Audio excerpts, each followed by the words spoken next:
तो जीवितों का परमेश्वर है, तो जिंदा लोगों का परमेश्वर है प्रभु। और जैसा कि प्रभु तेरे वचन में भी लिखा है कि परमेश्वर की सभा में विराजमान है। और सच में परमेश्वर मसीह ये सभा तेरी है, तेरे लोग हैं, तेरा वचन है, तेरी बातें हैं। और परमेश्वर मसीह तेरा पवित्र आत्मा तेरे लोगों से तेरे वचन की बातें करे प्रभु। और होने पर कि प्रभु जब तेरा वचन प्रचार किया जाए, तेरी बातों में से बोला जाए प्रभु, तो हर एक हृदय, हर एक प्राण बरकत पाए, आशीष पाए पिता। और तेरे नाम को महिमा, तेरे नाम को ही आदर मिलने पाए पिता। होने पाए पिता आज का वचन तेरे लोगों के लिए बेहतरी और तरक्की के लिए पिता, हर एक प्राण को बहाल करे प्रभु। और सच भी प्रभु हम आत्मा में और भी आगे बढ़े पिता, और तेरे नाम को महिमा देने वाले बन जाए प्रभु। तू आप हमारी अगुवाई कर, मदद कर, सहायता कर। प्रार्थना सुन कबूल कर। प्रार्थना मसीह यीशु नासरी के नाम से मांगते हैं। Hallelujah, hallelujah, hallelujah. आप सभी बैठ सकते हैं। और मैं ये विनती करता हूँ कि बहने लोग पीछे से थोड़ा इस तरफ आगे आ जाएंगे, ताकि पीछे से आने जाने के लिए थोड़ा रास्ता बना रहे। जो पीछे वाली बहनें हैं वो उठकर थोड़ा इस तरफ आ जाएंगी। प्रभु बड़ी बरकत दे, बड़ी आशीष दे। और हम जानते हैं कि हमारा महान सामर्थी परमेश्वर हमारे बीच में है। Hallelujah, hallelujah.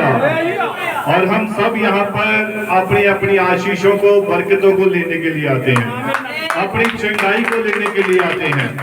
Hallelujah, hallelujah.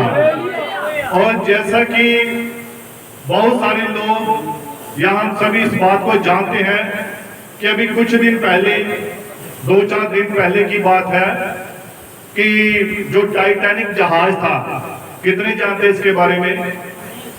जो टाइटैनिक जहाज था, और ये 13 और 15 अप्रैल के बीच में ये जहाज 1912 में डूब गया था।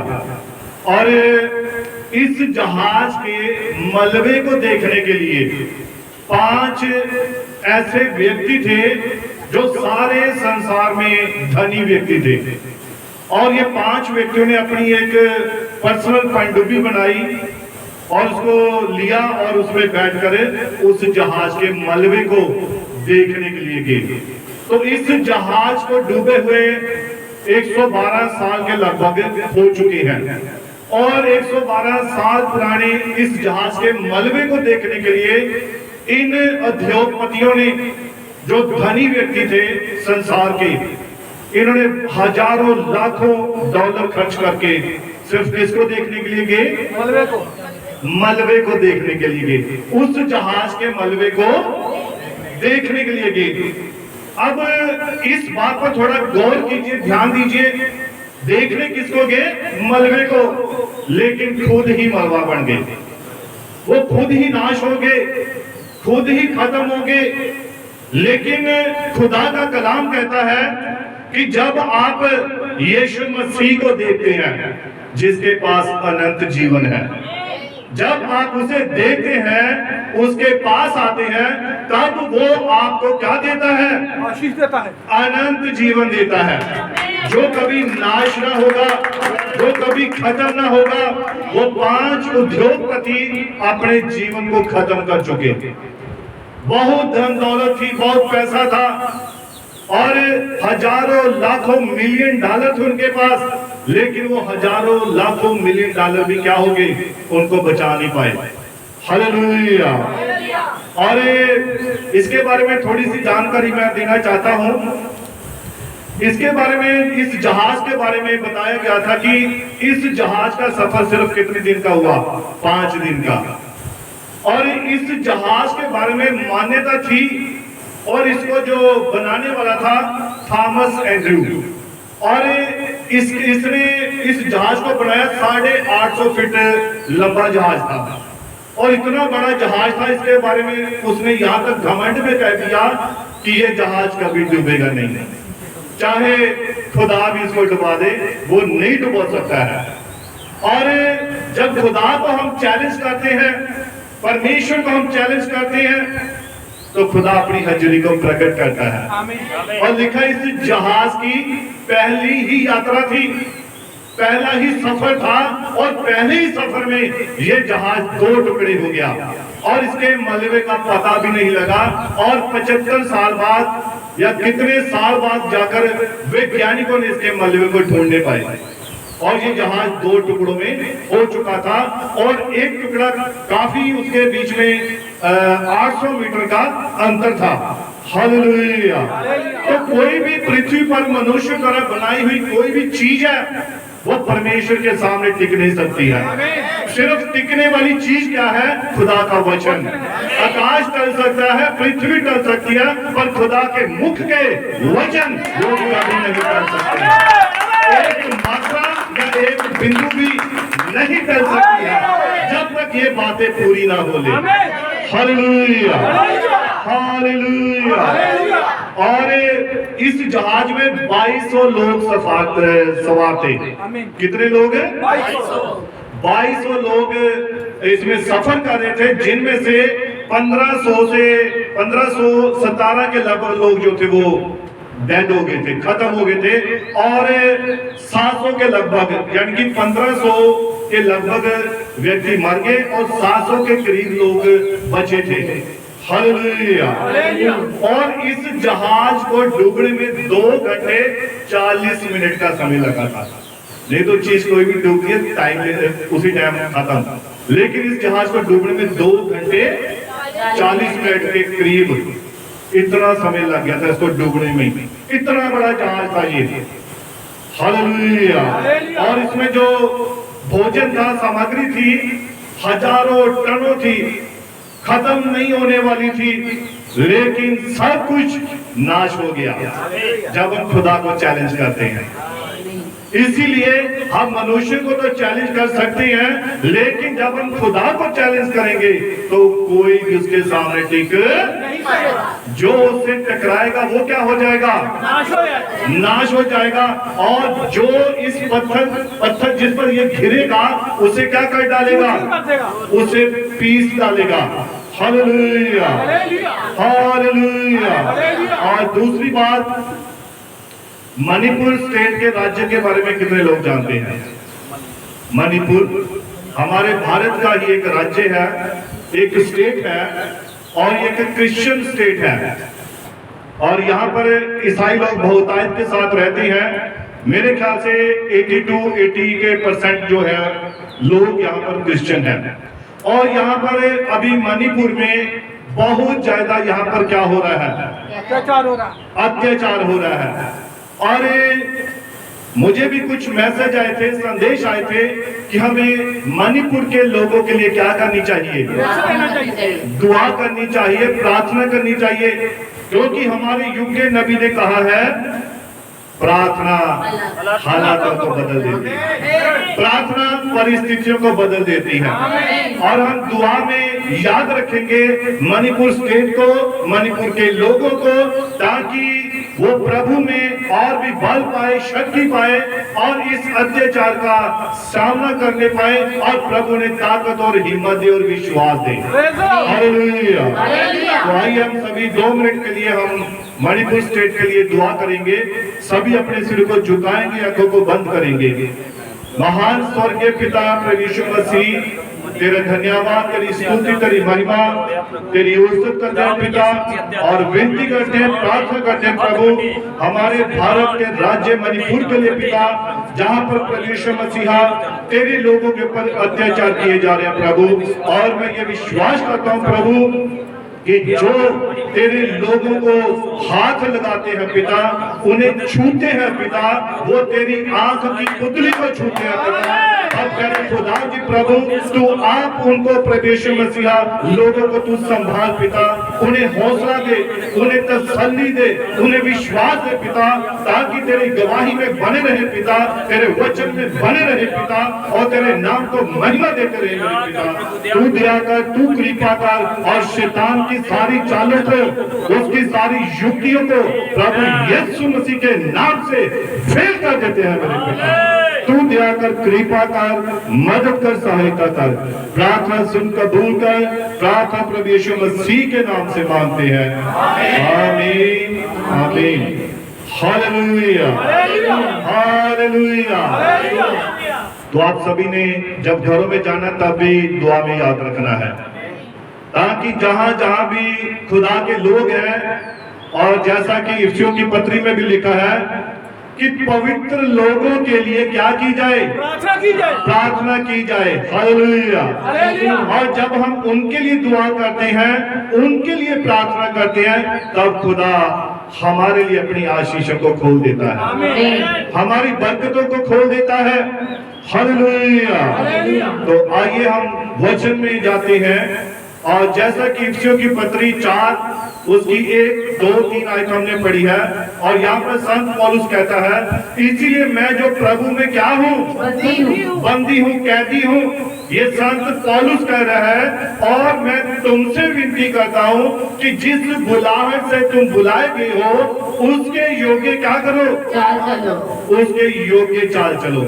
जिस बुलाहट से तुम बुलाए गए हो, जो भी तुम्हारी बुलाहट है, खुदा ने तुम्हें किस लिए बुलाया है।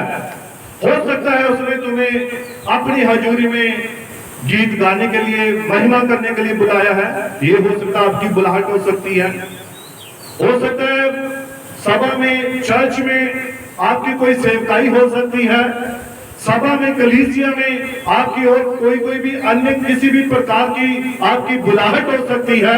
हालेलुया। तो लिखा है, संत पौलुस कहता है कि जो जो तुम्हारी बुलाहट है, जो जो काम तुम्हें सौंपे गए हैं, उसके योग्य क्या बनो, सिद्ध चाल चलो। हालेलुया। उसके योग्य सिद्ध चाल चलो। हालेलुया।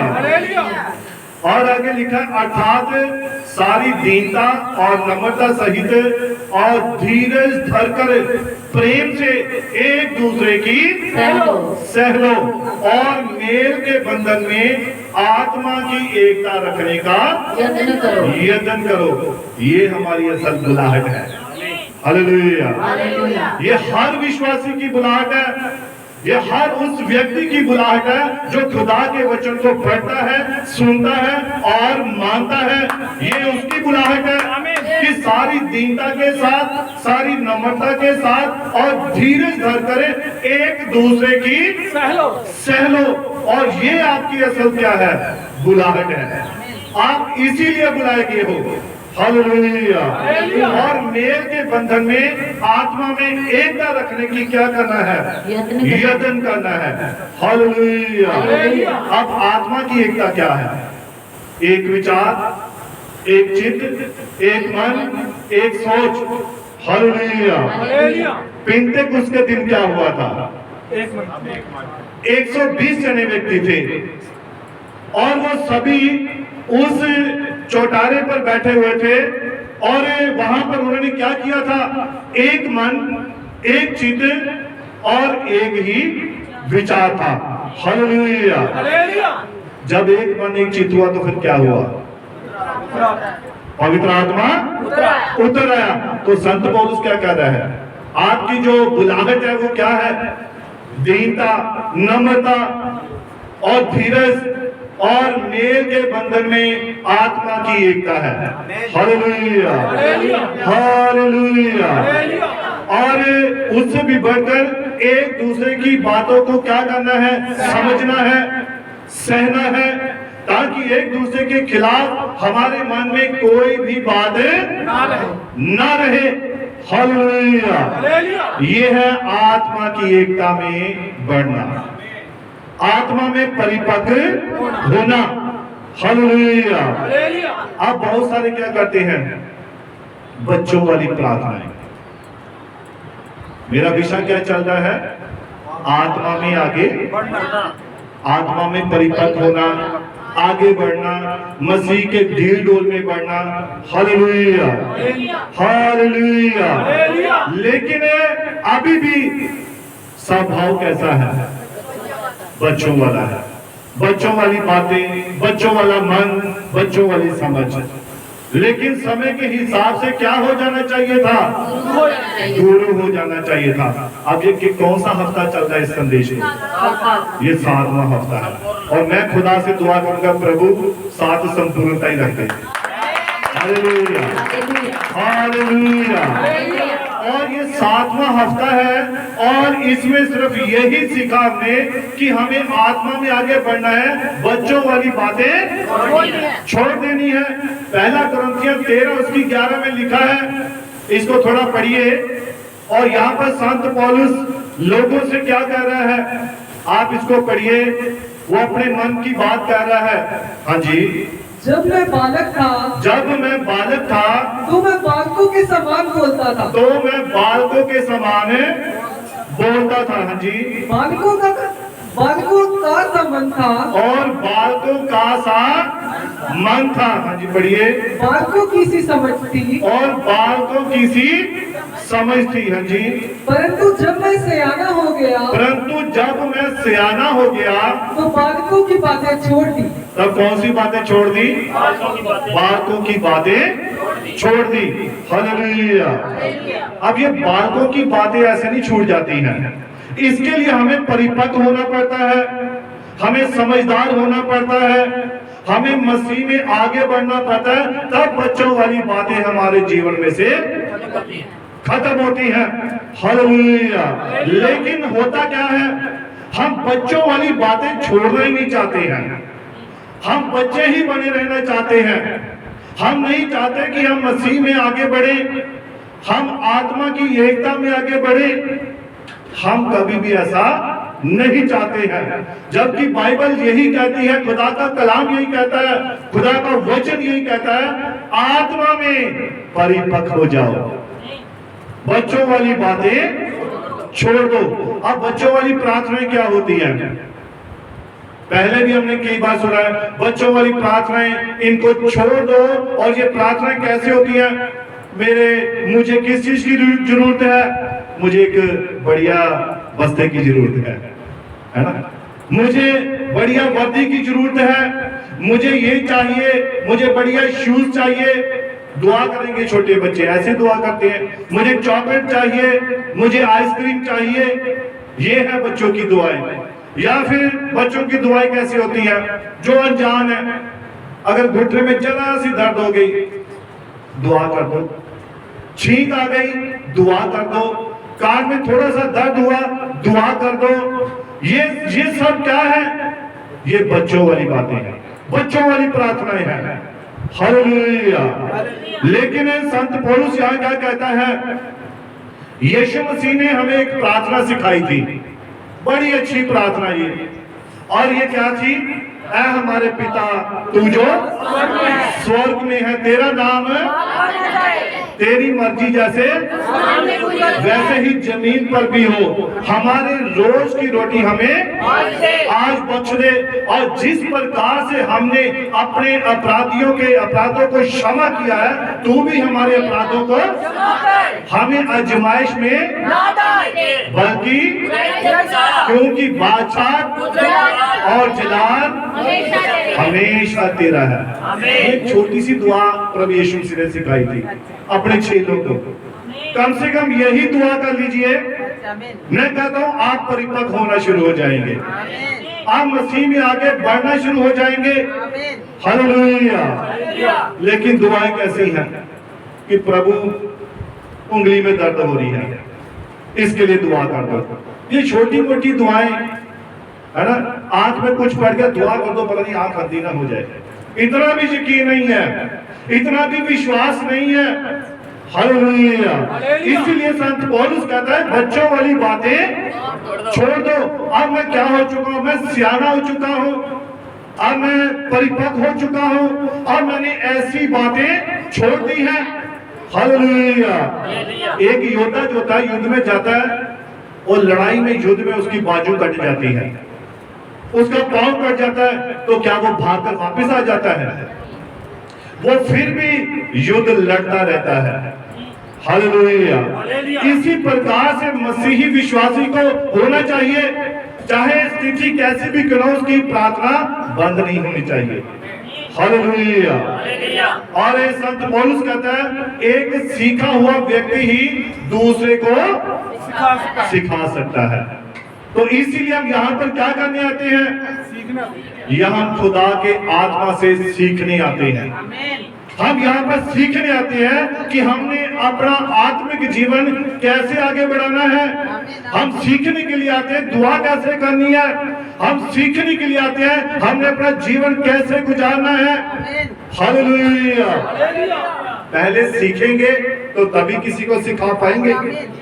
तो इसीलिए पौलुस कहता है एक सीखा हुआ व्यक्ति ही दूसरे को क्या कर सकता है? सिखा सकता है। एक शिक्षित व्यक्ति ही दूसरे को क्या कर सकता है? शिक्षा दे सकता है। अगर हम खुद ही अनपढ़ हैं तो किसी को क्या समझाएंगे? अगर हमें खुद ही नहीं पता तो हम दूसरे को क्या गवाही देंगे? अगर हमारा ही जीवन सही नहीं है तो दूसरे का जीवन कैसे सीधा करेंगे? हालेलुया। इसीलिए पहले हमें सीखना जरूरी है। हमें अपना जीवन कैसे गुजारना है, कैसे बिताना है, कैसे मसीह में आना है, कैसे चर्च में आना है, कैसे बैठना है, कैसे बात करनी है, भाइयों से कैसे बात करनी है, बहनों से कैसे बात करनी है। ये कब सीखते हैं? जब हम चर्च में आते हैं। Hallelujah, hallelujah. इसीलिए संत पौलुस कहता है दूसरा तीमुथियुस इसकी 2 अध्याय और उसकी 3 आयतें हम पढ़ेंगे। दूसरा तीमुथियुस 2 अध्याय उसकी 3 और 4 आयत पढ़ेंगे। मसीह यीशु के अच्छे योद्धा के समान मेरे साथ दुख उठा। और यहाँ पर ध्यान से सुनिए मेरी बात को। समझ आ रही मेरी बात? पौलुस किससे कह रहा है? और लोगों से, हमसे बात कर रहा है। मसीह यीशु के किसके समान? अच्छे योद्धा के समान। अच्छे योद्धा के समान, एक परिपक्व सैनिक के समान, एक परिपक्व योद्धा के समान क्या कर? मेरे साथ दुख उठा। पौलुस दुख उठाने की बात कर रहा है। वो ये नहीं कर रहा है मसीह में आ जाओ तुम्हें अब सुख ही सुख मिलेगा। वो कौन सी बुलाहट दे रहा है? मेरे साथ मसीह में एक अच्छे योद्धा के समान क्या करें? दुख उठा। दुख उठा, परेशानी उठा। अब बहुत सारे लोग क्या कहते हैं? मसीह में आ जाओ तुम्हारा जीवन बड़ा अच्छा हो जाएगा, अब तुम्हारे जीवन से सारी परेशानियां दूर हो जाएंगी। बहुत सारे ऐसा प्रचार करते हैं, कहते हैं। लेकिन इन सब चीजों के मिलने से पहले पौलुस कहता है पहले मेरे साथ क्या करना पड़ेगा? दुख उठाना पड़ेगा।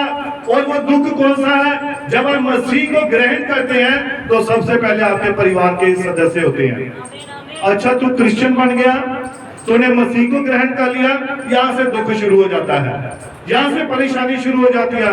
फिर पड़ोसी कहेंगे, रिश्तेदार कहेंगे, आपके फ्रेंड सर्कल के लोग कहेंगे, आपके ऑफिस के लोग कहेंगे, आपको अलग अलग लोग कहेंगे अरे ये कैसा तू, कौन सा तूने चीज को अपना लिया भाई?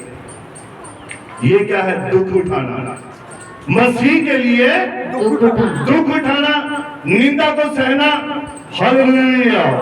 इसलिए पौलुस कह रहा है वो यहाँ पर सुख उठाने के लिए नहीं कह रहा बल्कि दुख उठाने की बात कर रहा है। लेकिन एक परिपक्व योद्धा के समान, एक मसीह के बढ़िया योद्धा के समान, सैनिक के समान मेरे साथ क्या करे? दुख उठा। दुख उठा। हाँ जी पढ़िए। जब कोई योद्धा लड़ाई पर जाता है, और जब कोई योद्धा लड़ाई पर जाता है तो इसलिए कि अपने भर्ती करने वाले को प्रसन्न करे। तो वो जब लड़ाई पे जाता तो वहां पर वो क्या करता है कि जिसने उसको भर्ती किया है उसको क्या करे? प्रसन्न करे। वो वहां इसीलिए जाता है ताकि जिसने मुझे इस काम के लिए मेरे पर जिम्मेवारी डाली है उसे मैं खुश कर सकूं, उसे मैं प्रसन्न कर सकूं। और मसीह ने हम सभी पर जिम्मेवारियां डाली हैं, उसने एक एक को जिम्मेवारी दी है। तो एक सैनिक क्या करता है? वो जब युद्ध पर जाता है, अपने काम पर जाता है, परमेश्वर की जिम्मेवारी को निभाता है, तो वो इस प्रकार से निभाता है ताकि जिम्मेवारी देने वाले को क्या कर सके?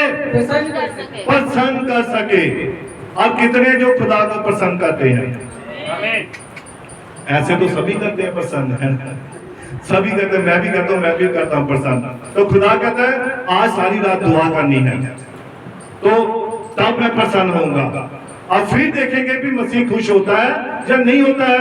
अगर हम सारी रात, उसने कहा कि सारी रात दुआ कर, तो जब हम सारी रात दुआ करेंगे तब खुदा खुश होगा।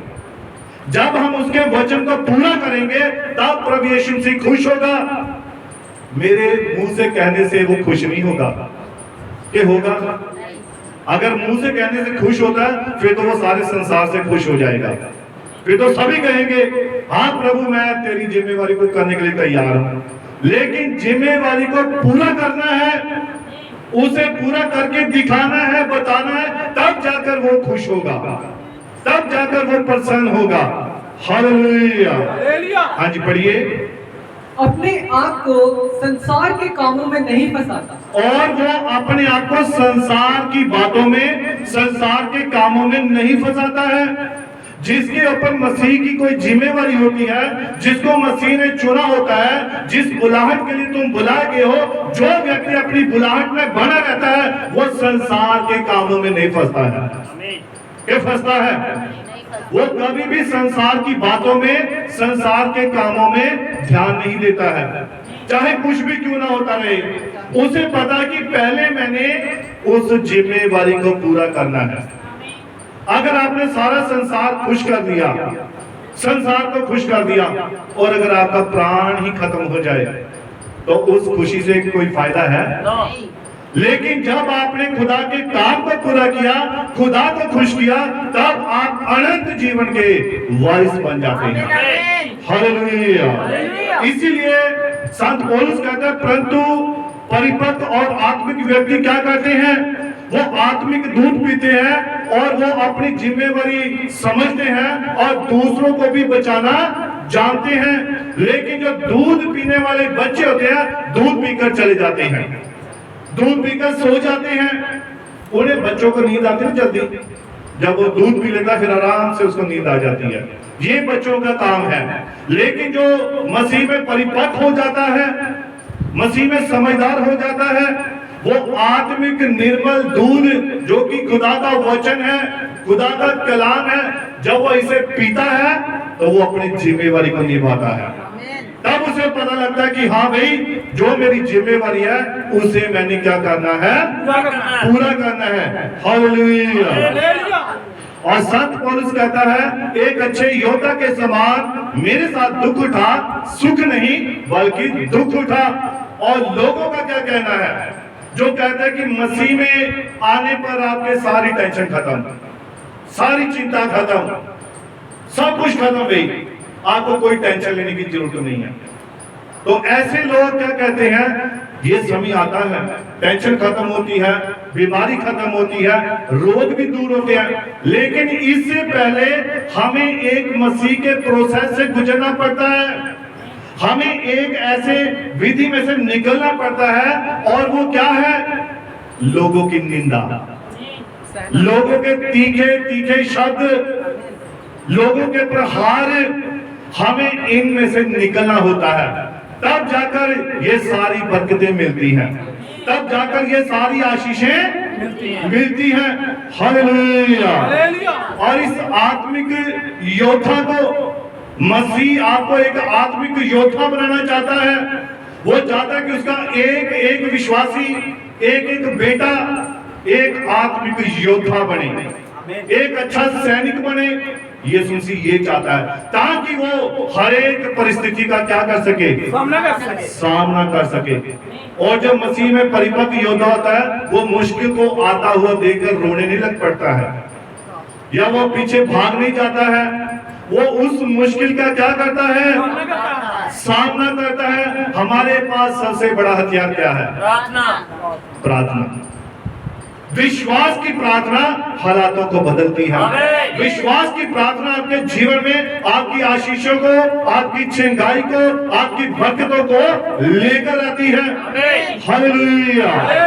इसीलिए मसीह आपको एक आत्मिक योद्धा बनाना चाहता है, और इस आत्मिक योद्धा को पता होता है कि मैंने बच्चों के साथ कैसा व्यवहार करना है।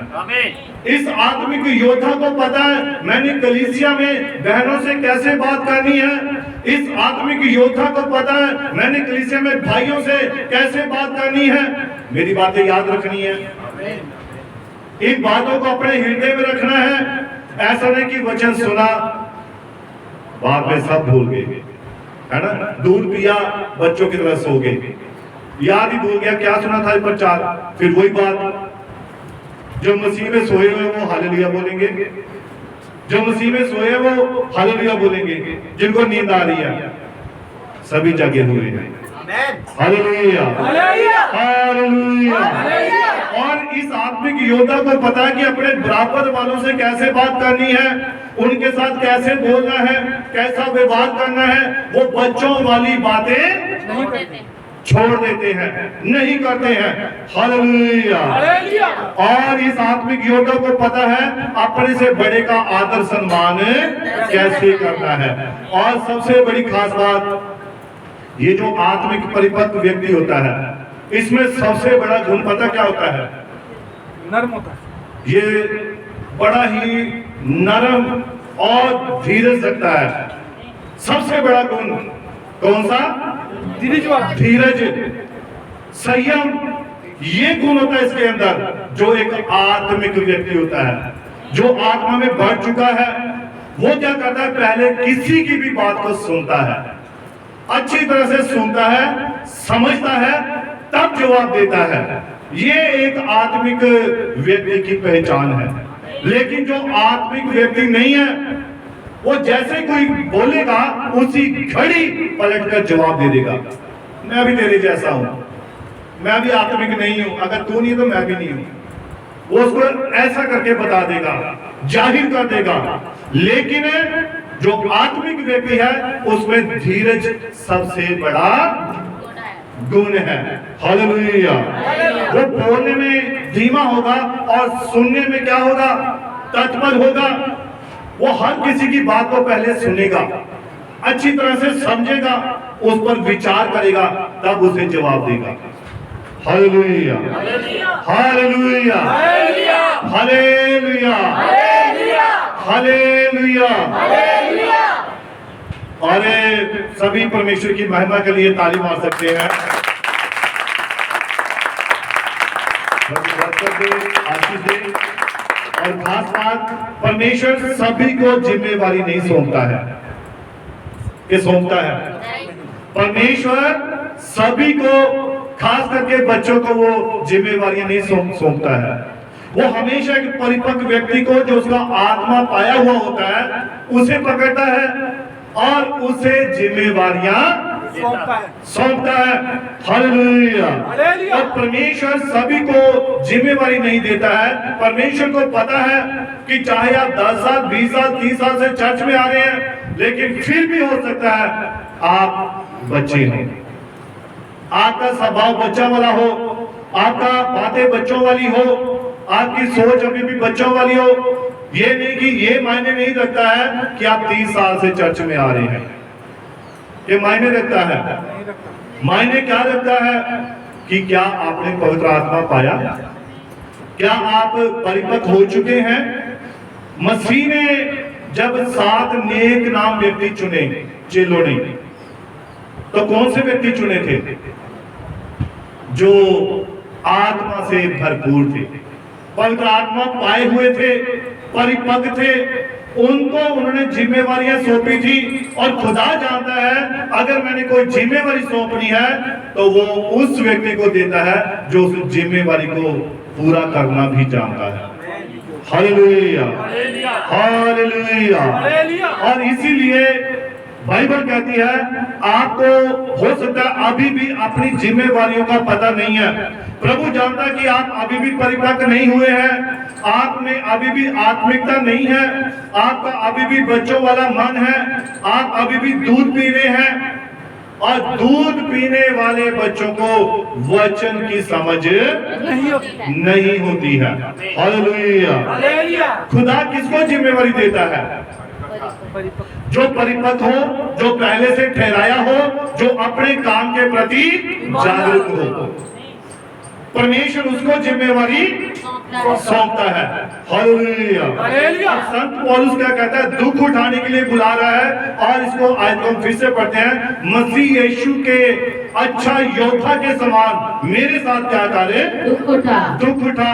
और जब कोई योद्धा युद्ध पर जाता है तो इसीलिए कि अपने भर्ती करने वाले को क्या कर सके, प्रसन्न कर सके, और अपने आप को संसार के कामों में नहीं फंसाता है। हालेलुया। पहला थिस्सलुनीकियों 2 उसकी 4 से पढ़ेंगे।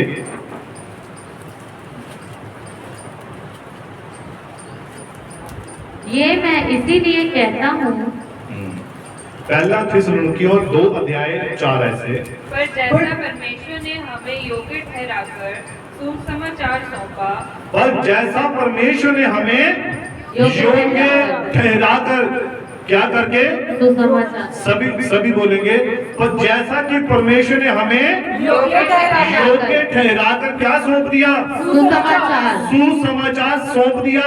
ये जिम्मेवारी दी उसने, हर एक को जिम्मेवारी दी कि वो जाकर क्या करे, सुसमाचार का प्रचार करे। हालेलुया। और ये जिम्मेवारी खुदा ने किनको दी, जो आत्मा में परिपक्व है, जो वचन को समझते हैं, जो ये समझते हैं कि मेरी ये जिम्मेवारी है।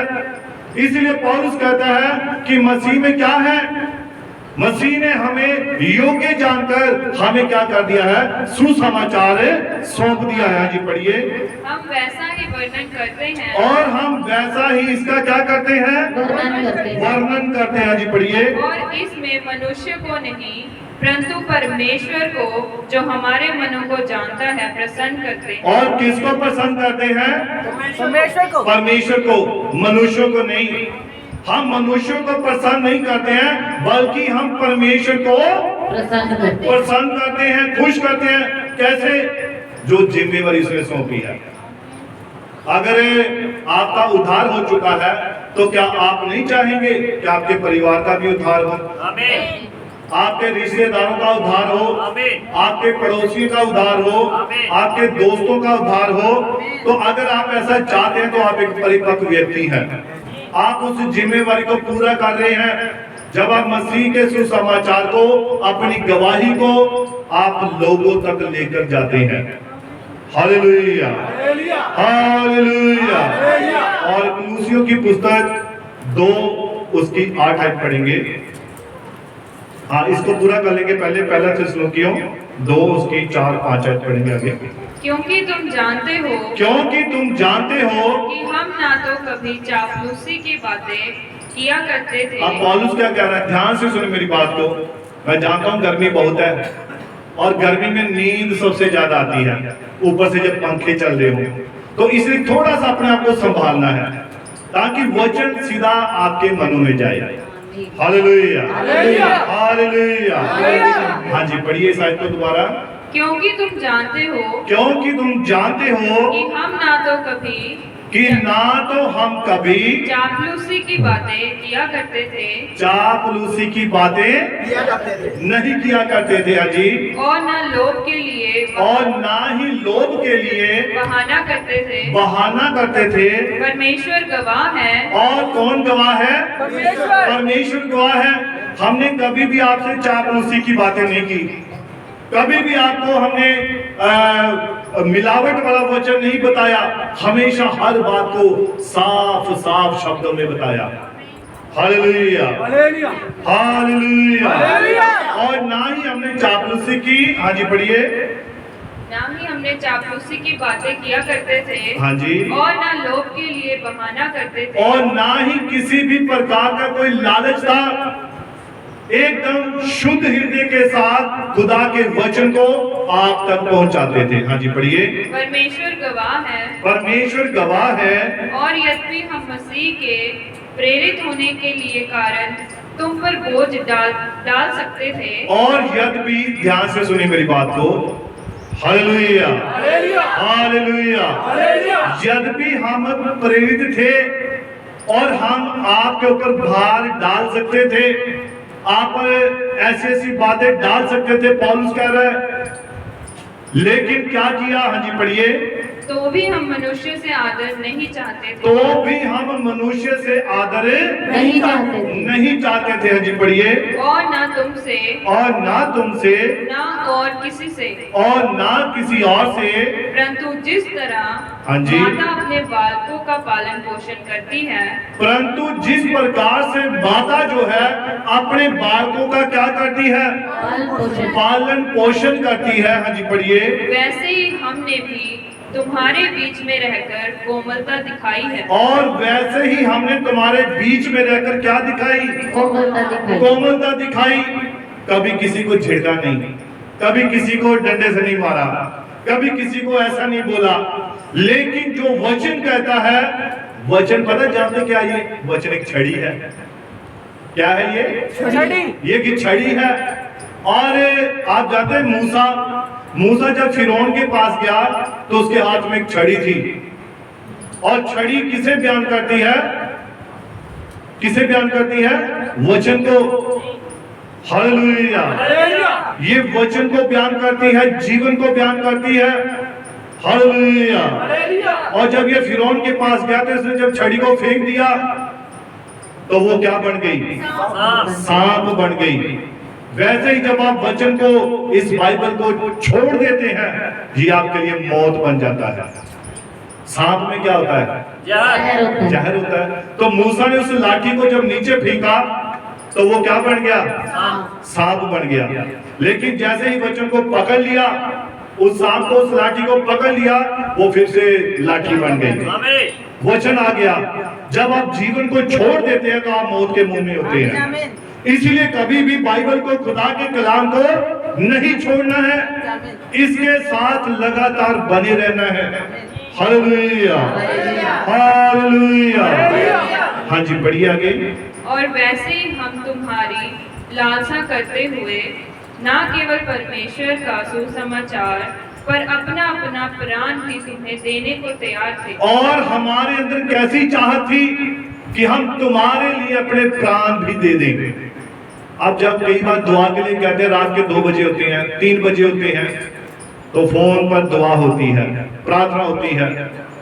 हो सकता है किसी भाई का 10 बजे फोन आए, किसी का रात को 12 बजे आ जाए, किसी का 3 बजे आ जाए, फिर सुबह आ जाए, 10 बजे आ जाए, सुबह के 9 बजे आ जाए, 3 बजे आ जाए, 12 बजे आए। ये सर्कल चलता रहता है। तो वो तो किस में है? प्रार्थना में। वो प्रार्थना में है। वो तो आपके लिए काम कर रहा है, वो खुदा की जिम्मेवारी को पूरा कर रहा है। हालेलुया। लेकिन आप जिम्मेवारी को कब पूरा करेंगे? क्योंकि मसीह के एक अच्छे योद्धा के समान, एक सैनिक के समान क्या कर? युद्ध लड़। मेरे साथ दुख उठा। हालेलुया। हाँ जी पढ़िए। इसीलिए कि तुम हमारे प्रिय हो गए थे। इसीलिए तुम्हारे लिए हम अपनी जान तक देने को, प्राण तक देने को तैयार थे। क्यों? क्योंकि तुम हमारे प्रिय हो गए थे। हालेलुया। अब मसीह में यीशु मसीह ने किनको अपने बेटे और बेटियां कहा? जो उसके वचन को मानते हैं और पूरा करते हैं। क्यों भाई गल्लू? सही बात है। हालेलुया। हालेलुया। वो शैतान जो है ना, वो थोड़ा काम करता है बैठे बैठे भी।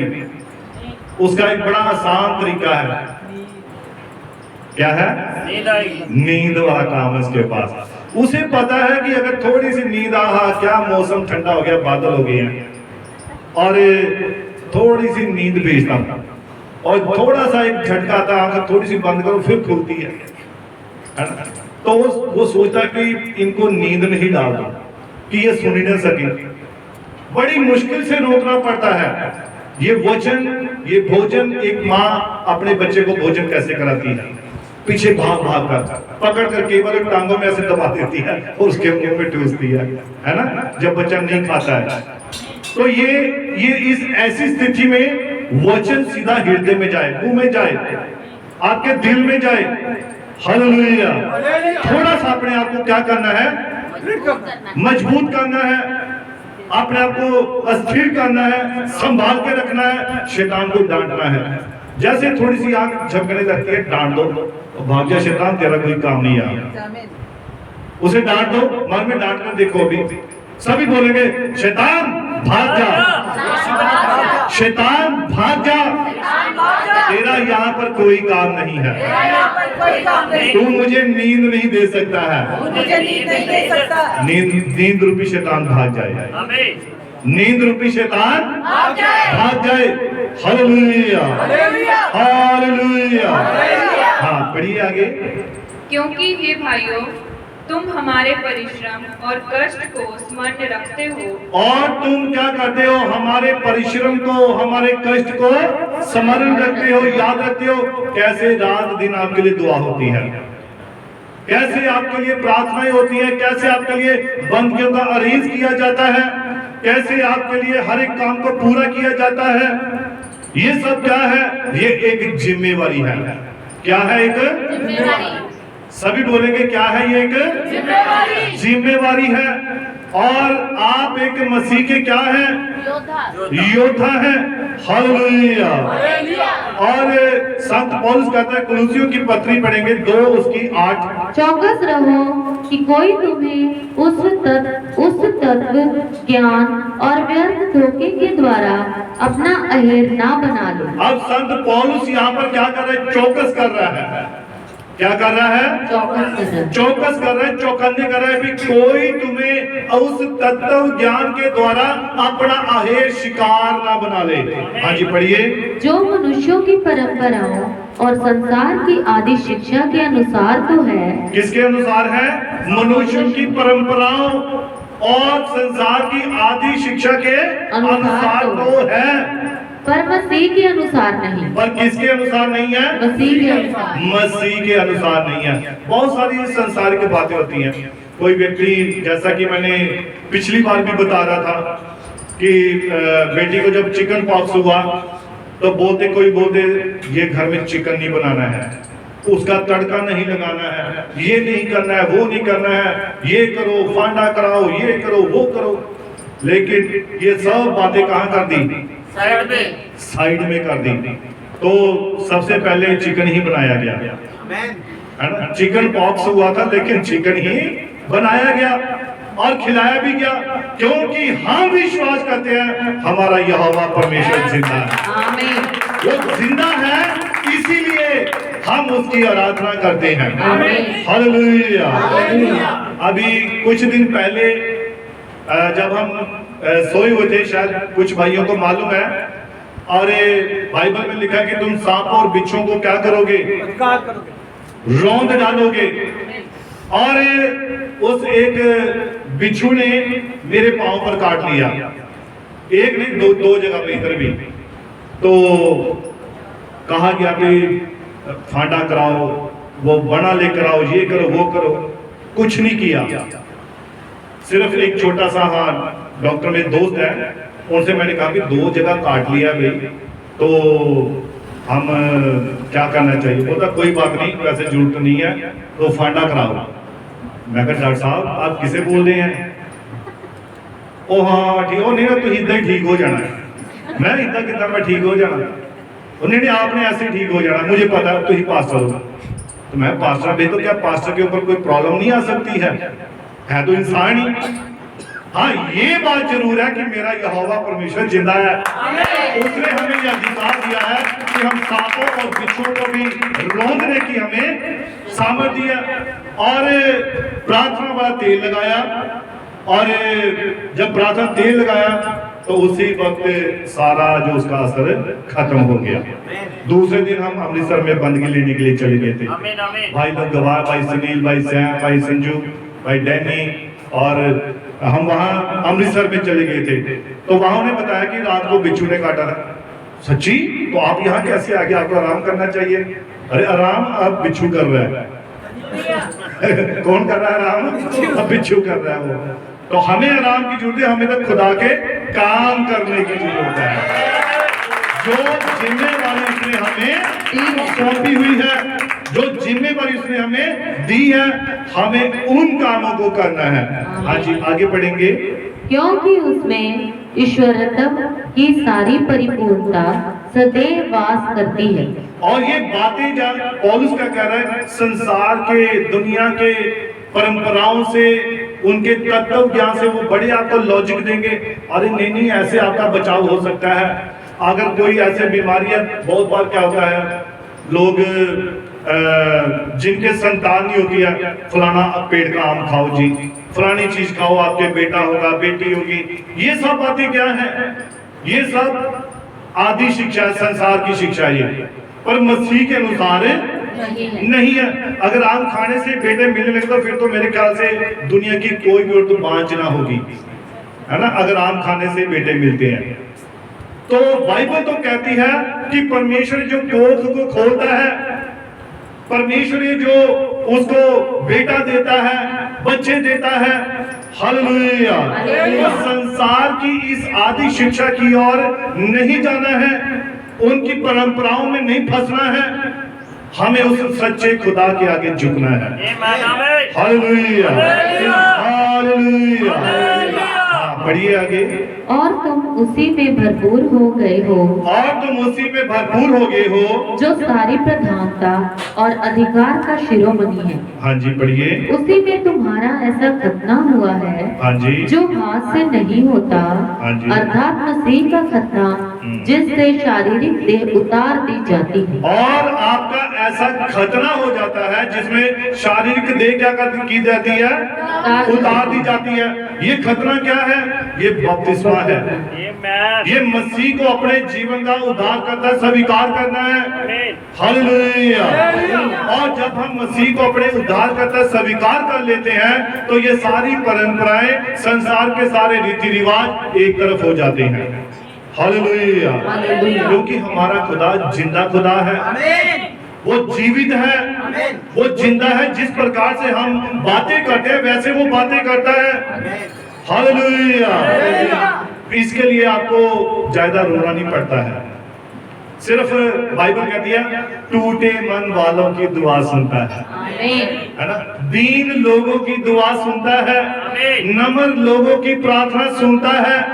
लेकिन आज लोग अपने आप को दीन करना नहीं जानते, नम्र करना नहीं जानते, वो नहीं जानते कि खुदा से बात कैसे करनी है। जो व्यक्ति खुदा से बात करता है उसका चेहरा बताता है। मूसा ने 40 दिन 40 रात खुदा से बात की, और जानते जब वो नीचे आया पहाड़ से, और मूसा के चेहरे से क्या हो रहा था? किरणें निकल रही थी, नूर चमक रहा था, क्योंकि वो खुदा से बातें करके आया था। वो एक जिंदा खुदा से अपनी बातचीत करके आया था, और जब खुदा से बातचीत होती है आपका चेहरा बता देता है। हालेलुया।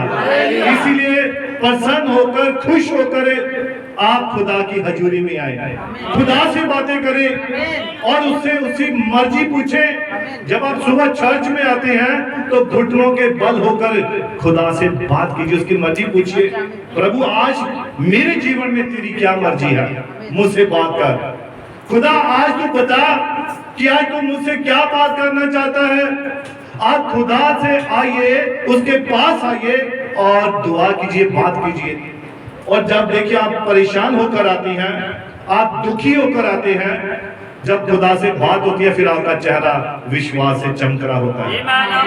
हालेलुया। आपके मन से सारा डर निकल जाता है और आपकी सारी परेशानी दूर हो जाती है, आपकी सारी चिंता दूर हो जाती है। क्यों? खुदा से बात हुई है। किससे बात हुई है? खुदा से। मेरे खुदा से मेरी बात हुई है। और जब खुदा से बात होती है तो हमारे प्राण जो है वो बहाल होते हैं, हमारी हड्डियां पुष्ट होती हैं।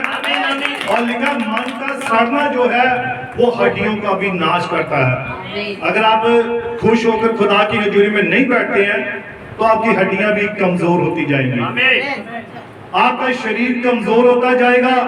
लेकिन जब आप खुश होते हैं, आनंदित होते हैं, खुदा से बात करते हैं तो आपकी हड्डियां भी पुष्ट होती हैं।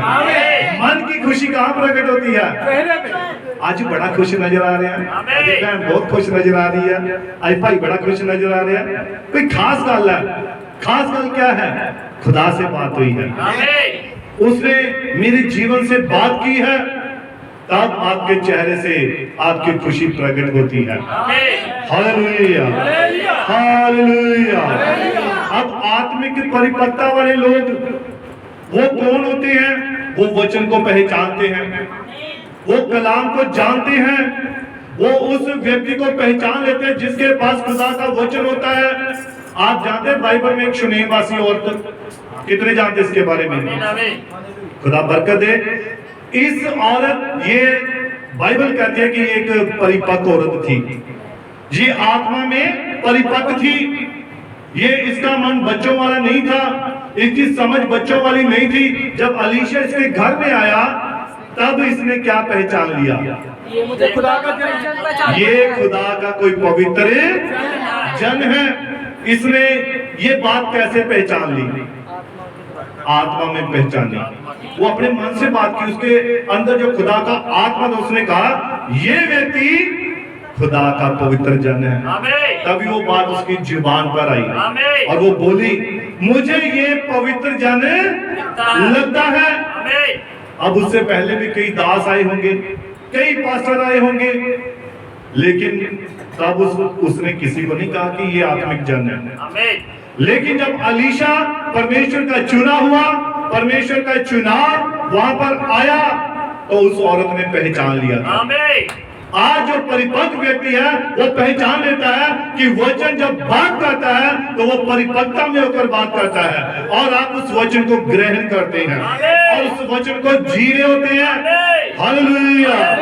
इसीलिए आपके जीवन में वचन नजर आना चाहिए, यही आपकी परिपक्वता है। जब वचन आपके मुख से निकलता है यही आपकी परिपक्वता है। जब आप अच्छा सुनते हैं यही आपकी परिपक्वता है। जब आप अच्छा बोलते हैं, अच्छा देखते हैं, यही आपकी परिपक्वता है, आत्मिकता है। हालेलुया। लेकिन अगर आप किसी की बात पर कान लगाते हैं, नेगेटिव बात पर, गलत बात पर, ये आपकी परिपक्वता नहीं है। इसका मतलब अभी आप में बच्चों वाला मन है। हालेलुया। क्योंकि बच्चों को बातों में लगाओ जल्दी बातों में आ जाते हैं, लेकिन सियाना व्यक्ति बातों में जल्दी नहीं आता है। हालेलुया। इसीलिए हमें क्या करना है? हमें आत्मा में आगे बढ़ना है। और बहुत बार क्या होता है, हम बच्चों वाली बातें करते हैं। कई बार क्या होता है, बस मैं 10 मिनट तक और प्रचार करूंगा और उसके बाद मैं समाप्त कर दूंगा। खुदा आपको बड़ी बरकत दे, बड़ी आशीष दे। और बहुत बार क्या होता है कि हम बच्चों वाली बातें करते रहते हैं। कई बार हम अपने बारे में या अपने बच्चों के बारे में खुदा से कमिटमेंट कर लेते हैं, करते हैं ना? प्रभु मैं तेरे लिए ये काम करूंगा, प्रभु मैं ये सेवा करूंगा, मैं ये काम करूंगा। हम बच्चों को महसूस करवाते हैं, हम अपने आप को मसा करवाते हैं उन कामों के लिए, उन कार्यों के लिए, उन जिम्मेदारियों के लिए, तो खुदा के साथ हमारी कमिटमेंट हो जाती है।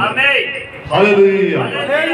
और बाइबल कहती है कि कई बार हम अपने बारे में या अपने बच्चों के बारे में खुदा से जाने अनजाने में ऐसा बोल देते हैं, खुदा मैं तेरी सेवा करूंगा, खुदा मैं ये काम करूंगा, मैं वो काम करूंगा, मैं अपने परमेश्वर के लिए ये करूंगा।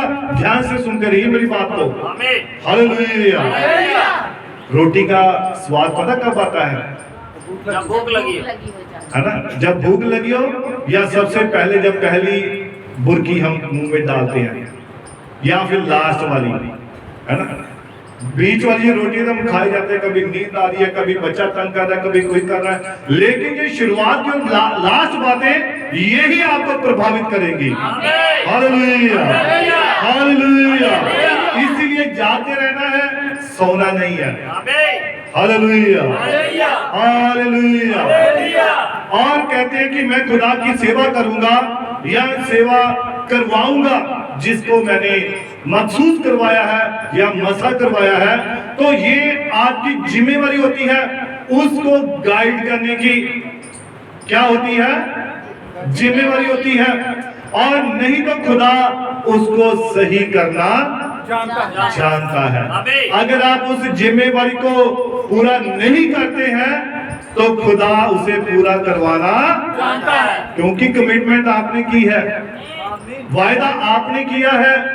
इसलिए अपने वायदे पर खरा उतरना है। हमें खुदा के विरोध में कोई भी बात नहीं करनी है। हालेलुया।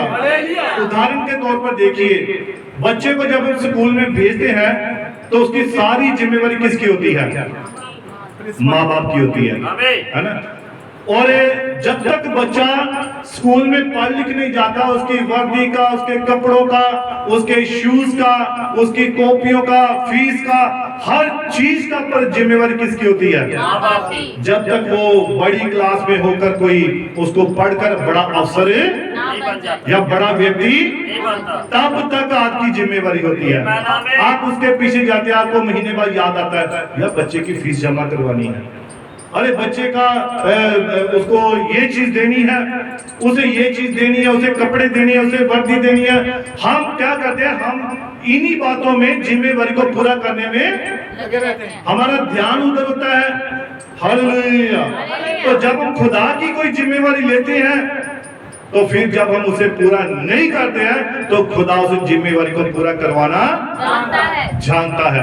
Hallelujah, hallelujah. जब आप अपने आप को या बच्चों को सेवा के लिए मखसूस करवाते हैं तो आप खुदा से इस बात के लिए बंध जाते हैं। क्या हो जाते हैं? अब आप खुदा के साथ बंध गए। जब आपने मन में कोई भी बात ठान ली, कोई भी बात कह दी, तो आप खुदा से बंध गए हैं। अगर ऐसा नहीं करते हैं, उस जिम्मेवारी को पूरा नहीं करते हैं, तो खुदा उसके पास बहुत तरीके हैं। हमारी बात है, शुरू में मसीह में जब नए नए चल रहे थे तो दुकान बड़ी चलती थी, दुकान को कभी हमने बंद नहीं करना, एक सेकंड के लिए छोड़ना। अरे नहीं, ग्राहक टूट जाएंगे, ग्राहक दूसरी दुकान पर चला जाएगा, ये हो जाएगा, वो हो जाएगा। एक सेकंड के लिए, यहाँ तक कि रिश्तेदार में सगे चाचा जी की, उनके बेटी की शादी, बेटे की शादी, दो शादियां आ गई। अरे हमने दुकान बंद नहीं करनी, मम्मी डैडी जाएंगे, हम ऐसा नहीं करेंगे। और जब खुद फादर जी, मेरे पिताजी बीमार हो गए, उन्हें अटैक हुआ, तो 10 दिन तक या 18 दिन तक दुकान बंद रखनी पड़ी। खुदा जानता कैसे काम लेने हैं। फिर कहाँ गए वो ग्राहक, फिर कहाँ गई वो बातें, फिर कहाँ गया वो समय जो कहते हैं हमारे पास समय नहीं, टाइम नहीं चर्च आने का, है ना। बहुत बार ऐसा हम सोचते हैं कि नहीं टाइम नहीं मिला, तो खुदा जानता टाइम निकालना, उसे पता है कि कैसे समय निकालना है। क्यों सिस्टर रिंकी? आमीन। खुदा जानता है। आमीन। तो इसीलिए आप खुदा के साथ जो भी बात करते हैं, अपने मन में सोचते हैं, आपने उसे पूरे ईमानदारी के साथ पूरा करना है। नहीं तो प्रभु को सब तरीके मालूम है ना, वो जानता है। अगर मैं कहूँ प्रभु नहीं, मैं ये काम नहीं कर सकता, कोई बात नहीं। योना नबी ने भी ऐसा किया था। खुदा ने जिम्मेवारी दी, जाकर नीनवा में प्रचार कर, तो कहां भाग गया?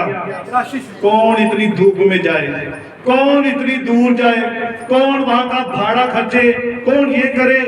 उसने चल, खुदा कौन सा देख रहा है, वो कौन सा मेरे साथ साथ चल रहा है। और उसने क्या किया? नीनवा में जाने की बजाय कहां चला गया? तर्तीश को चला गया। वहां जाने कौन खुदा देख रहा है मुझे, लेकिन खुदा तो सब जानता है। और जब वो उस जहाज में, पानी वाले समुद्री जहाज में बैठ गया, तो क्या हो गया? उस जहाज में, वहां समुद्र में तूफान आ गया, तो जहाज डूबने लगा। अब खुदा ने खुद उसे पानी में ही डलवाना पड़ा, उसे वहां जाना पड़ा, और एक मछली उसे वहां लेकर कहां ले गई? नीनवा में, जहां पर उसे जिम्मेवारी को पूरा करना था। तो इसलिए खुदा के आगे कोई बहाना नहीं चलना है, कोई भी उसके आगे आपकी बात नहीं चलनी है। हम जितने मर्जी बहाने कर लें, आज कर लेंगे, परसों कर लेंगे, चौथ कर लेंगे, आने वाले दिनों में खुदा फिर सामने होगा। क्या वो मनों को नहीं जानता?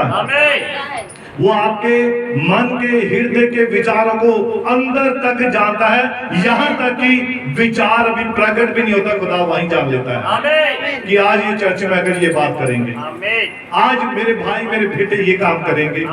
हालेलुया। इसीलिए हमें क्या करना है? हमें आत्मा में आगे बढ़ना है। और दूसरी बात, और बाइबल कहती है कि जब अपने आप को आप या बच्चों को सेवा के लिए मखसूस करवाते हैं तो आपकी ये जिम्मेवारी होती है उसको उसकी शिक्षा देने की, उस बात में आगे बढ़ाने की। हालेलुया। और देखिए उदाहरण के तौर पर अगर कोई दुष्ट आत्मा से ग्रस्त व्यक्ति हो तो दुष्ट आत्मा अगर उसमें से निकालते हैं तो क्या दुष्ट आत्मा उसी घड़ी निकल जाता है? कितना टाइम लगता है? दीवार में कील गड़ा हो तो क्या वो पहले ही क्लास में खींचने पर बाहर आ जाता है? कितना जोर लगता है, कितना उसे हथौड़ियों से या प्लास के साथ किसी चीज के साथ उसे जोर लगाना समय लगता है। तो आप देखिए, तो जो व्यक्ति या बच्चा खुदा की सेवा के लिए समर्पित हुआ है तो खुदा भी उसे वापस लाना और उपयोग में लाना जानता है। हालेलुया। अगर दुष्ट आत्मा ने अपना घर छोड़कर राजी, वो कहती नहीं मैं नहीं ये घर छोड़ूंगी, तो उसे भी कितना टाइम लगता है। तो हम कैसे कह सकते हैं कि जो आत्मा पाया व्यक्ति वो कैसे खुदा की जिम्मेवारी से भाग सकता है? हालेलुया। अब बाइबल कहती है ये पुलपिट क्या है? ये वो स्थान है जहां पर लोगों के लिए खुदा का वचन ही प्रचार होता है। हालेलुया।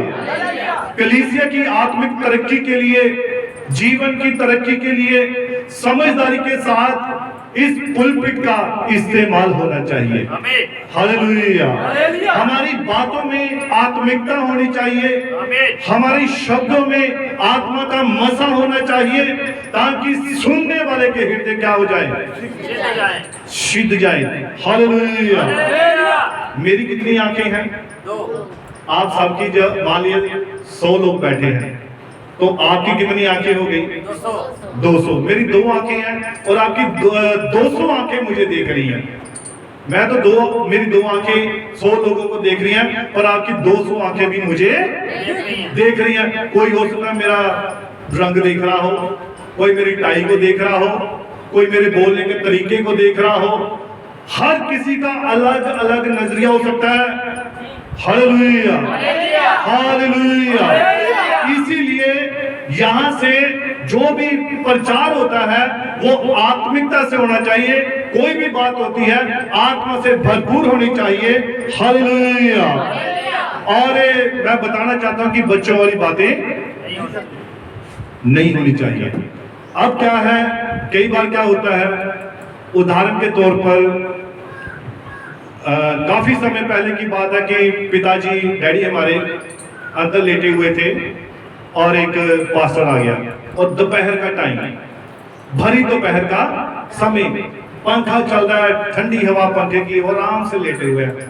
नौकरी से छुट्टी थी उस दिन और शनिवार का दिन पास्टर जी आ गए और आकर उन्हें सीधा क्या दरवाजा खोला, चुपचाप अंदर सोफे पर बैठ गए। हमें किसी को पता नहीं चला कि पास्टर जी अंदर आकर बैठे हुए हैं।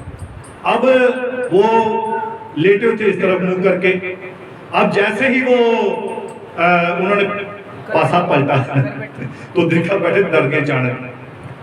तो उन्होंने फिर पूछा उसको पास्टर से, यार आप अंदर आए कम से कम आवाज तो लगाते। तो वो भी आगे से पास्टर पता क्या कहता, बेल लगाओ अपनी। आपने बेल क्यों नहीं लगवाई? पुराने समय में बेल होती थी, उस टाइम बेल क्या थी? ये जुबान, ये बेल ही है, आवाज दो। हालेलुया। हालेलुया।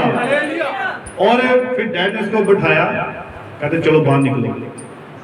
मैं क्षमा चाहता ऐसी बात के लिए, पर ये एक हमारे सीखने के लिए है, हम सभी के लिए। हम सभी भाई बहन एक दूसरे के घरों में जाते हैं और पास्टर जी में मैं खुद भी जाता हूँ और ये मेरे लिए भी बात है कि मैं भी अगर किसी के घर में जाऊँ पहले मैं हमेशा आवाज देता हूँ, हमेशा मैं दरवाजा नॉक करता हूँ। क्योंकि ये बात मुझे किसने सिखाई? यीशु मसीह ने। पता है आपको किसने सिखाई? कहाँ पर सिखाई है ये बात? God bless you. उसने प्रकाशित वाक्य में सिखाई है। यीशु मसीह खुद कह रहा है, देख मैं तेरे द्वार पर खड़ा खटखटा रहा हूँ और जो कोई मेरा शब्द सुनेगा। अब आवाज किसने दी है? यीशु मसीह आवाज दे रहा है। पास्टर जी करीजे, भाई गुल्लू आप घर में ही हो, तो अगर पास्टर जी आ जाए सीधा दरवाजा खोल के, भाई गुल्लू शायद अंदर खाना खा रहे हो, रोटी खा रहे हो, कपड़े चेंज कर रहे हो, तो इससे गुल्लू क्या सोचेगा? पहले सोचे पास्टर जी अब क्या बोलूं, है ना? यही बोलोगे ना। आप पास्टर कम से कम आवाज तो दे देते। अगर मेरी जगह कोई और होता, बच्चा होता कोई, है ना? तो इसीलिए ये सबसे हमें ये बच्चों वाली बातें, हम सभी एक दूसरे के घर में जाते हैं, रिश्तेदारों के घर में भी जाते हैं कि ये बोलते दबे पांव अंदर जाने की आदत होती है। चुपचाप जाएंगे और पीछे जाकर खड़े हो जाएंगे, फिर देखेंगे क्या कर रहे हैं घर वाले, और देखेंगे फिर बाद में अगर तो सही है तो ठीक है, अगर नहीं कुछ देखा भी बातें चुगलियां कर रहे थे कुछ ऐसे, फिर सभी को बताएंगे मैं क्या ही घर भरा हो गया गल्ला करते पैसे वो बारे गल्ला करते पैसे। कईयों को दबे पांव चुप कर पीछे खड़े हो जाते हैं। तो ये सब कौन सी बातें हैं? ये बच्चों वाली बातें हैं, है ना? ये आत्मिकता की बातें, ये आत्मिकता की बातें। तो इसलिए जब भी हम कभी भी जाते हैं तो हमें जरूर दरवाजे को क्या करना चाहिए? लोग आवाज देनी चाहिए। हालेलुया। बहुत पुरानी बात है ये। कोई रिश्तेदार थे और वो आए और आते ही उन्होंने दरवाजा खोल के अंदर सीधा ही, और अंदर लेडीज थे वो कपड़े चेंज कर रहे थे। तो फिर अब रिश्तेदार था, फिर डांटना तो बनता ही था। फिर अगर पड़ोसी है कोई और है तो ऐसे है, तो इसीलिए इन बातों के प्रति हमें चौकस रहना है, चौकन्ने रहना है। तो हमें आत्मा में क्या करना है? आगे बढ़ना है। Hallelujah, hallelujah. आप बहुत बार कहता है भाई लोग, चर्च के मेरे भाई, प्यारे भाई, पास्टर जी आप घर में आते हैं, आप घर में जरूर आए, तो आप हमें पहले बता दीजिए, मुझे बताइए, भाई संजू को बताइए, भाई सुनील को बताइए, भाई सैम को, भाई किसी को भी आप बता दिए, पास्टर जी इतने बजे हम घर में होते हैं, तब आप घर में आना, है ना? तो फिर हम भी आराम से जाएंगे। मान लीजिए मैं जाता हूँ 12 बजे, तो 12 बजे सभी घर के काम में व्यस्त होंगे या अपने कामकाज पर होंगे, तो पास्टर जी अकेले क्या करेंगे? गेट पे ताला लगा होगा। ठीक है भाई, जेएमसी की भाइयों, यही करूंगा फिर मैं। तो इसीलिए आप पहले बता दीजिए कि पास्टर इस दिन आप, हमारे पास समय है, आप घर में आइए, हमारे लिए दुआ कीजिए।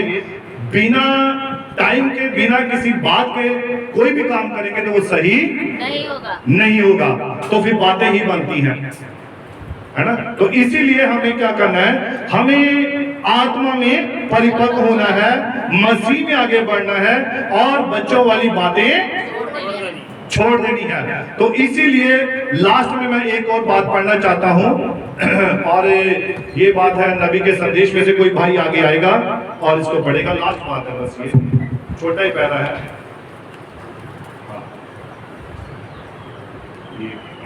137 पेज में पढ़ना है। जैसा कि किसी और दिन किसी ने कहा था, ठीक है मैं आपको बताता हूँ, भाई ब्रह्म, मैं आपको बताता हूँ कि आदम और हवा ने क्या किया था।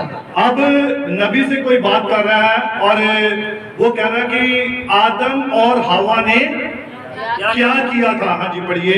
बोला ये एकदम सच है कि उन्होंने सेब ही खाया था। और नबी कहता है कि पहले लोगों का क्या विचार था कि आदम और हवा ने क्या खाया था? सेब खाया था। शुरू में जब नया संदेश चला, मेरे ख्याल से 1970 के बाद की बातें हैं, उससे पहले या 80 से पहले सेब ही चल रहा था कि आदम और हवा ने क्या खाया था। उस वक्त ये बात चल रही थी। और अब धीरे धीरे क्या हो रहा है? हाँ जी पढ़िए।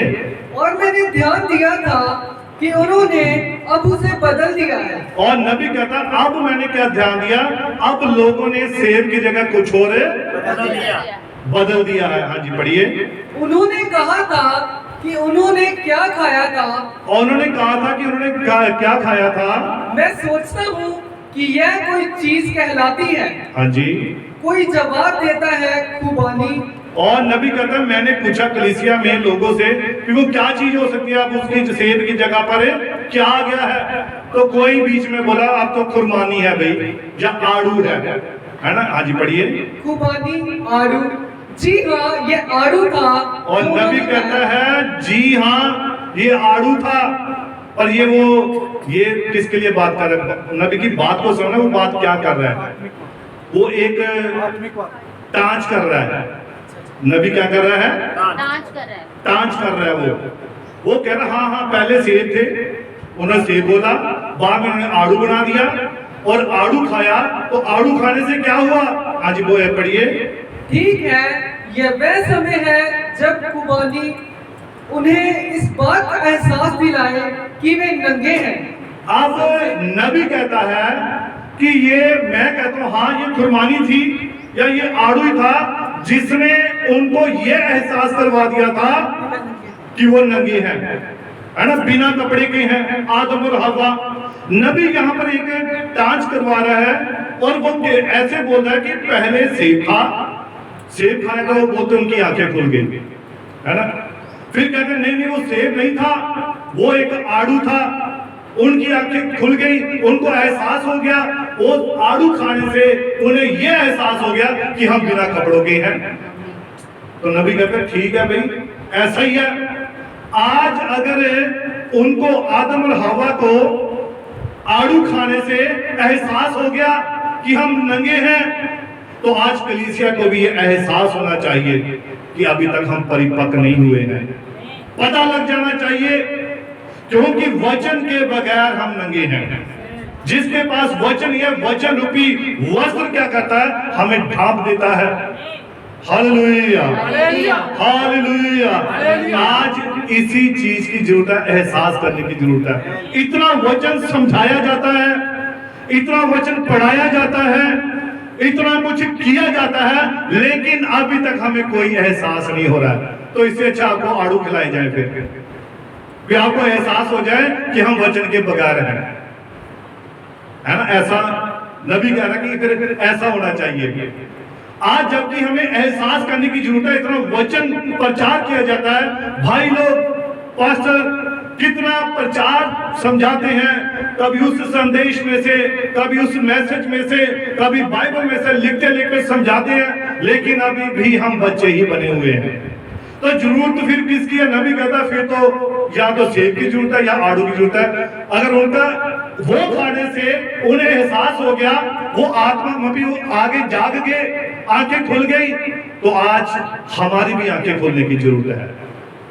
हमें भी इस चीज की जरूरत है, जबकि हमें शुद्ध वचन दिया जा रहा है, पाक कलाम दिया जा रहा है, तो हमें आज इस वचन की जरूरत है कि इस वचन को जिए, प्रकट करें और हमें एहसास हो कि सचमुच हम परिपक्व हो चुके हैं, हम आत्मा में बढ़ चुके हैं। आज हमें इस बात का एहसास होने की जरूरत है, और ये एहसास सिर्फ ये खुदा का कलाम ही करवा सकता है, और कोई भी दूसरी बात नहीं करवा सकता। गॉड ब्लेस यू, प्रभु तुम बरकत दे। हालेलुया। और प्रभु यीशु मसीह भी आप सभी को बहुत सारी बरकत दे, बहुत सारी आशीष दे। और आज के संदेश को मैं समझता हूँ खुदा ने पूरा किया है, और 7 हफ्ते लगे हैं इस संदेश को पूरा करने में, और मैं ये समझता हूँ 7 शब्द संपूर्णता है, 8वां छुटकारा है। हालेलुया। तो ये बड़ी अच्छी बात है कि खुदा ने अगर 7 हफ्ते हमें एक ही संदेश में, एक ही मैसेज में रखा, तो हमें इस पर गौर करने की जरूरत है, हमें इस पर मनन करने की जरूरत है कि 7 हफ्ते क्यों लगे एक ही प्रचार को, और आत्मा में परिपक्व होना। अब समय बहुत नजदीक है, संसार का अंत होने वाला है, अब यीशु मसीह की दूसरी आमद नजदीक है। तो जब बाइबल कहती है पतरस की पत्री में कि जब ये सारी वस्तुएं पिघल कर तप्त हो जाएगी, पिछले 2 दिन कितनी गर्मी पड़ी, बहुत ज्यादा गर्मी पड़ी, एसी फेल, कूलर फेल, हर चीज फेल हो गई थी। हालेलुया। और पृथ्वी ऐसे हो गई थी जैसे हम ओवन में पड़े हुए हैं, है ना। ओवन में जब जानते हैं ब्रेड को डालो, पककर अकड़ कर बाहर आता है, तो व्यक्ति जब आग में जाता है अकड़ कर ही बाहर आता है। तो इसीलिए पृथ्वी अब आग के द्वारा नाश होगी, और लिखा कि आग हर एक के काम को परखेगी। आमीन। जिसका काम बना रहेगा वो तो बरकत पाएगा, अनंत जीवन पाएगा। लेकिन जिसका काम जल जाएगा वो कहां जाएगा? नरक में जाएगा। इसीलिए समय बहुत कम रह गया है। अब जागने की जरूरत है, अपने आप को तैयार करने की जरूरत है। वचन की ओर ध्यान दीजिए। अब ऐसा समय आ गया है कि अब कानों की खुजली के कारण अच्छी बातें सुनने को दिल नहीं करता है। कानों में खुजली होती है। ओ पास्टर पास करो, बड़ा प्रचार, 7 हफ्ते प्रचार, एक ही गल, बच्चे बच्चे बच्चे बना दिए। तो इसीलिए अब बात जरूरत किसकी है? ये कानों की जलून हो रही है, खुजली है, एक ही बात बार बार की जा रही है। तो हमें यही पर चक्कर नहीं होने की जरूरत है। अगर कोई बात बार बार आ रही है तो इसका मतलब कोई चीज है, कुछ होने वाला है। तो इसीलिए इससे पहले कि वो हो, हमें अपने आप को तैयार करना है। प्रार्थना में, वचन में, ईमानदारी में, जिम्मेवारी में, हर बात में, हर काम में, मसीह में हमें ईमानदार बनना है। प्रभु आप सभी को बरकत दे, आशीष दे। मेरी और आप सभी को जय माता दी। God bless you.